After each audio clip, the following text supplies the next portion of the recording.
My friend came to me yesterday at lunch with screenshots of my boyfriend's Tinder profile.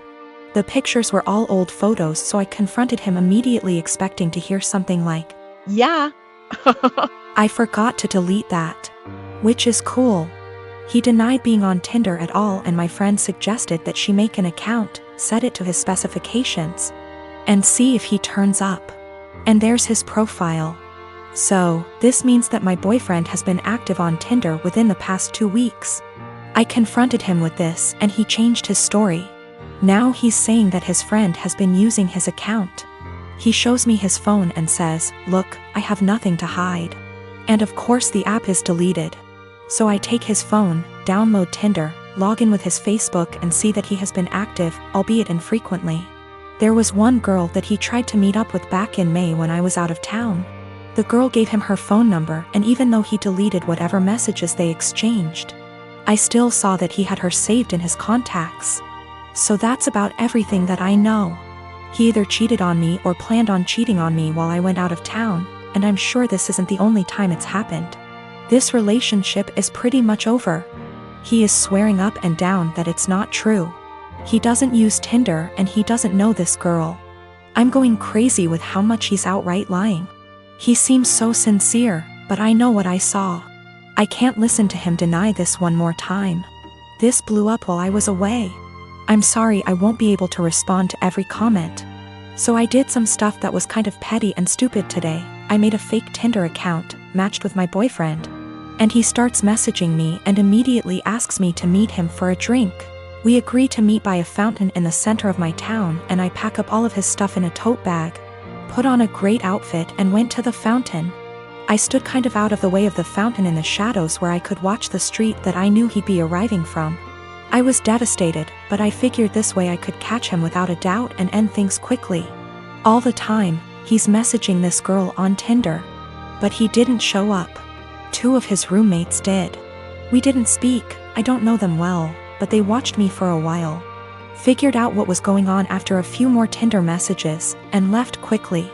So I wait a few minutes and I call my boyfriend and ask him where he's at. He says he's just gotten off of work and he's going to meet his roommate for a drink. I confront him with the fake Tinder profile, and he's dumbstruck and furious with his roommate, who he swears up and down is behind all of this. I'm at home now, just emotionally exhausted and confused. Whatever is going on with his roommates is super sketchy and creepy. Up until this point my boyfriend and I had a great relationship. Really, no red flags anywhere. If I had already been suspicious that he was cheating, this would be a much easier break for me. The most recent message on his Tinder account, when I checked it yesterday, was sent to a girl he had matched with before we met. It said, "Would you want to meet up with my friend?" My boyfriend is the kind of person whose iPhone passcode is 0000. I wouldn't be surprised if his roommates did know all of his passwords. So, his Tinder account is still matched with my fake profile. To me, that indicates that he probably isn't the person operating the Tinder profile. If it were him, wouldn't he have blocked the fake profile immediately? A lot of people have said that he probably sent his roommates to check things out for him. I can't write that off entirely, but my gut says that it isn't true. I just don't think it's very likely. When it comes to his roommates, I'm very concerned that they have been using his profile to trick women into meeting with them. The fact that his profile hasn't been deleted makes me worry that my boyfriend is in on this. So that's about where I'm at right now. I'm worried that all of them are working together to, at best, scam women, at worst, assault them, and my boyfriend is at least passively involved. Either way, I feel some responsibility to do a little more digging. My daughter turns 11 in 6 weeks. She has been begging for a Nintendo Switch. Due to poor grades and overall bad attitude, we decided not to get a Switch. Money isn't the issue, it's her behavior. She acts very entitled and she's lying left and right. I just don't feel now is the right time for a Switch. The theft, on Easter, we, my husband, our kids, and myself, are at my husband's aunt and uncle's house. Aunt and uncle have 2 adult children, one of whom is mentally delayed, we'll call her cousin. She functions about a 10 years old level but is in her 40s. She lives in an assisted living apartment and has a job where she gets paid $5 a week. So she doesn't get many upscale things unless they are a gift. Well, Cousin had an old Game Boy that she saved up to buy and was playing while we were there. She eventually set it down and moved on to playing a board game with us while the kids ran around playing. My kid decided to be an epic turd and took the Game Boy. She snuck it out of Aunt and Uncle's by asking if she could go to our car to look for a book she had brought, and stashed it in the glove box. She proceeded to hide the fact that she had the Game Boy for several days, even after being asked where she last saw it. Her opening to come clean when Aunt and Uncle called and asked if we had seen where Cousin might have left it. Due to Cousin's challenges, she was utterly distraught over her missing Game Boy. It's one of the few forms of entertainment she has, and she worked hard to have it. I'm disappointed about the thievery, but I'm even more upset over my kid's attitude about being caught. I only found out about it because her sisters ratted her out. Even then, she absolutely refused to tell me the truth and tried to pin it on her sisters. It wasn't until I sat there and thought about it that I knew she was lying to me. Once I told her I knew it had to be her because of XYZ did she finally confess. Her behavior only got worse from there. She refused to apologize when Uncle and Cousin came by to get the Game Boy, and had the balls to act like SHE was the one being wronged. I feel like I need to drop the hammer on her and send the message home that stealing is not okay. I think that purchasing the Switch, with my daughter's help from money she would earn by doing extra chores, and having her give it to Cousin might be a good way to deliver that message while simultaneously giving Cousin a nice upgrade to make amends. I mentioned this to a friend and they said this would be a move because birthday. I don't really think that matters, but the comment was enough to make me question myself. I do intend on giving my kiddo the opportunity to earn a Switch down the line, just not in such close proximity to this incident. Not sure how or when, since I have a SO to consult, but the opportunity will be provided in some way.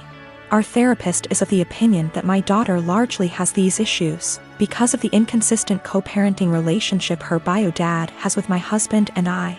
My husband and I are big on structure, boundaries, natural consequences, and following through. Her bio dad is the exact opposite of us. He and his family hardly ever tell her no to the things she wants, and give her a ridiculous amount of treats, toys, candy, etc., and this is causing her to be confused, to struggle with our expectations, and express herself negatively. I assure you, we have been addressing these behaviors for quite some time. Back in November 2018, I was arrested at work in front of my boss and coworkers. It was the most humiliating thing I've ever experienced. I later learned at the police station that I was being charged with multiple felonies. This came as a huge surprise. Luckily, I was able to keep my wits and lawyer up instead of speaking with the detective. For $13,000, which completely wiped my savings, I was able to retain a criminal defense attorney. However, it cost me everything, and I was unable to pay my bond. This resulted in me staying in jail for a total of 54 days. At a status hearing, my attorney presented video evidence of me gassing up my car 3 hours away from where the crimes took place, and I ended up having all my charges dismissed. When I finally got out, I learned that I had lost my job, was in the process of being evicted, and my son was in the state's care. His mother is a heroin addict, and I haven't spoken to my own parents in nearly 15 years. They wouldn't let him go to my girlfriend because they didn't consider her family. Since my release, I've learned that I can't sue the police, and no one gives a shit that I was locked up for 54 days because the detective did poor investigation work. I've gone to the local press about this and was told that what happened to me happens quite a bit. They took down my info but never followed up. So what I did was create a website sharing my story. I also uploaded the police report and some other documents from the discovery. Literally, the only reason why I was arrested was because an eyewitness said they saw me. If the detective had done his job, he could have verified that I wasn't even in town on the day the crimes took place. This is what pisses me off the most. My life was ruined because of a lazy employee. My website is now ranked number 2 on the first page of search results when you type in my town's name. I live in a touristy town and we attract a lot of visitors over the summer. My web traffic has more than quadrupled, and apparently it's gotten someone high up's attention. I received a cease and desist letter recently, which I showed to my attorney. He said sharing my experience online isn't illegal and that everything I had stated was a fact or my own opinion, protecting me from a defamation lawsuit. Yesterday I received a visit from 2 officers and the detective who had arrested me. He apologized, stating mistakes can happen. They then talked to me about my website and asked if I could remove it. I said I would delete it on the condition that the detective leave his job and never do police work again. Suffice to say that isn't happening.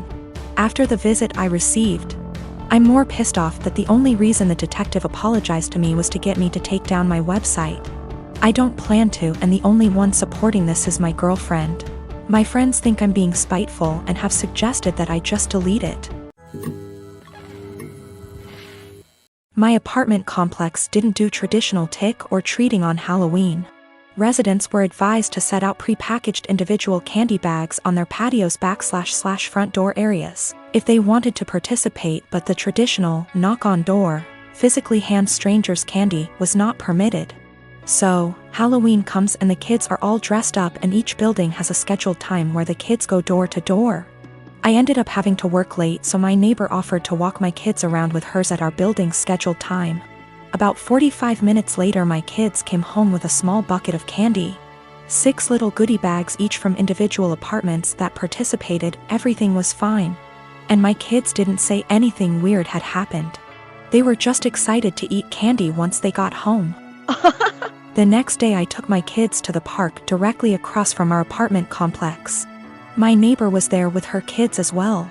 The kids were playing and she took out one of those individual goodie bags with candy in it from her purse and started to loudly rummage in it. She ate several pieces of candy and my daughter eventually noticed. Ran up and asked if she could have a piece, and my neighbor responded, "Nope, this is my tax candy. Remember that this was my reward for taking you trick or treating last night." I was a little weirded out by that statement and asked what she meant. She said that since she is the one who had to take the kids out, she took 5 bags from each of my kids as a tax. Her son then chimes in and said, "You only took 2 bags from us." She responded with, "But I'm your mom. I was doing OP a favor so they get a higher candy tax." I was thinking about how to respond when I noticed that she was holding a Starburst candy and decided to just smile and nod and go back to watching my kids. I let her continue to finish off the bag of candy and then said, "Hey, aren't you vegan? You know a lot of those candies are made with animal products, right?" I explained what gelatin was and how a lot of those candies are made with it. She was horrified, Googles it, and then told her kids that they were leaving. She said something about how she was going to be sick and stormed off.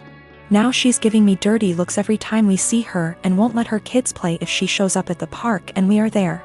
My husband thinks I'm an asshole cause I should have either not said anything about the gelatin or said something right away when I noticed. I don't think it's my job to tell a vegan what is and isn't vegan though, and she deserved it for stealing candy from little kids. When we got home from the park after the gelatin incident, I sat my kids down and asked why they didn't tell me that the neighbor took half of their candy. My oldest kid is 6 and my youngest kid is 4. 6-year-old explained that as they went door to door during their designated trick-or-treating time, she would have my 4-year-old grab 2 bags instead of 1 from each apartment for the majority of them. She explained it to my kids that they were grabbing extra bags for her to be handed over at the end as taxation. So either freaking way she was directly taking candy from my kids or taking candy from other kids through mine. As for the authenticity of her vegan sim, I may have exaggerated when I said super vegan when I first posted this. She claims to be vegan and is very in people's faces about the benefits, etc. It's 100% about the health side. She brags about veganism curing cancer, diabetes, even some mental health issues. I have never once heard her talk about the benefits for animals. She also sells herbal tea products, customized gym clothing, etc., so she totes a pretty big vegan lifestyle. If that makes sense. Now for the gelatin. She knows what gelatin is, she knows what it's made out of, she knows that there are obvious things that she can't eat. But she had no idea that a lot of candy specifically had gelatin apparently. When I told her that they had gelatin in it, she knew what gelatin was but Googled the candies to see if I was correct. I think she is either really dumb or she eats non-vegan stuff all the time when no one's watching, and had to pretend to be horrified about it at this point. 'Cause a lot of you guys have pointed out that you literally can't be vegan and not know these things. I'm not vegan, I'm not even freaking vegetarian, and I know these things.